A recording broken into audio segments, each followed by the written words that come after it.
ভোর ৫টা, ঘুম নয়, ডিসিপ্লিন। এবারের চ্যালেঞ্জটা একটু অন্যরকম। এই চ্যালেঞ্জটাতে আমি দেখাবো সকাল থেকে দুপুর ১টা পর্যন্ত আমি কি কি কাজ করি। থাকবে ডিসিপ্লিন, কঠোর পরিশ্রম, নিজের প্রতি দায়িত্ব।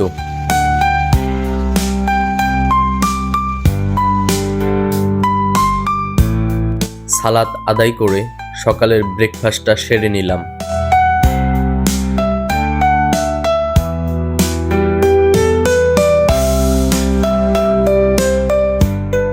তারপর চলে গেলাম এক্সারসাইজ করতে।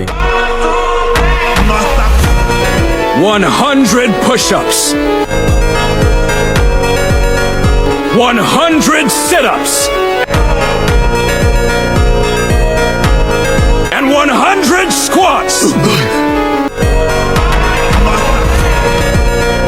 Then a 10-kilometer run. Do it every single day.